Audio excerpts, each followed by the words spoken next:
Have you ever wondered how your Social Security benefits are actually calculated? If you're already collecting or if you're about to collect in a few years, it's really important to understand how your benefits are calculated. One, to make sure you're getting the correct amount, but two, your Social Security statement, when it says this is what you're going to get at 62 or full retirement age or 70, you want to make sure you can verify that that's going to be the correct amount.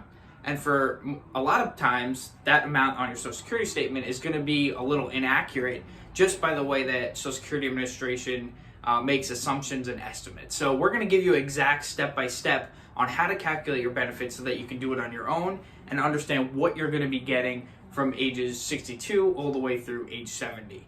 And it's going to start with a 3-step process. Now, we're going to separate this these 3 steps into 3 separate parts, 3 different videos. And I want to do that so that I can make it really clear and simple for you to understand how benefits are calculated. So if you do these 3 steps, by the end of it, you'll be able to understand how benefits are calculated and start to do your own crunching your numbers and getting the results so that you know what you'll be collecting when you go to get your benefits. So the first step is going to be understanding what years count and what years don't count towards the calculation. I've heard many times that people say, well, it's based on your last 5 years of earnings or your last 10 years. And then people who are starting to wind down work, maybe if you start working part-time, they kind of get nervous thinking that their benefit is going to decrease because they're no longer earning what they used to. So that's not the case, okay? Social Security is based on your highest 35 years of earnings, okay? And it's also important to understand that if you do not have 35 years of earnings, then they take zeros into account for the years that you didn't earn anything. So for example, if you have 20 years worth of earnings, that extra 15 years are going to be counted as zeros, which can bring the average down quite a bit. But it makes it even more important to understand how your future earnings will replace those zeros or the smaller years in your high 35, therefore driving your benefit to go upward. Okay, so the first step is understanding that Social Security calculations are based on your highest 35 years. Now, it's not as simple as that. We're going to take that to the next level, and we're going to kind of break it down in a way that's simple to understand and a way that you can know how exactly this process works. So the first step is understanding that although it's based on your highest 35 years, it's based on your highest 35 years of indexed and face value earnings. So what do we mean by that? Indexed earnings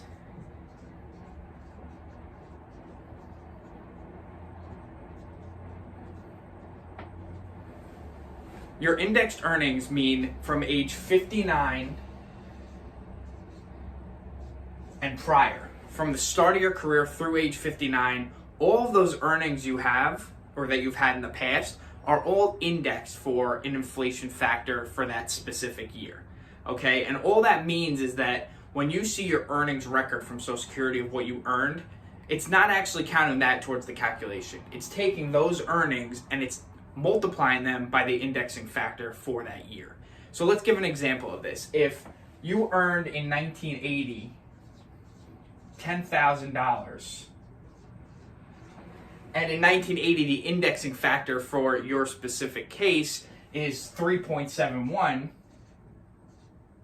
then after you multiply the 10,000 and 3.71, that is giving you the indexed amount, and that would be $37,100. So the $37,100 is actually the amount that's being counted towards your benefit.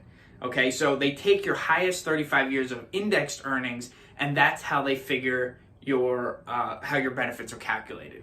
Now, why do I say age 59 and prior? Because age 60 and on is then taken at face value. So if you have earnings from age 60 through the rest of your lifetime, those are taken at face value. And when I say face value, I mean that if you make $10,000 in the year that you're 60 or 61 or any time after, they're counting it as $10,000. So let's look at an example to take that even further. Let's say that in 2022 you just turned age 60 and you earn $30,000. Well, to the naked eye, it seems like that $30,000 was a lot more than you made in 1980 of $10,000.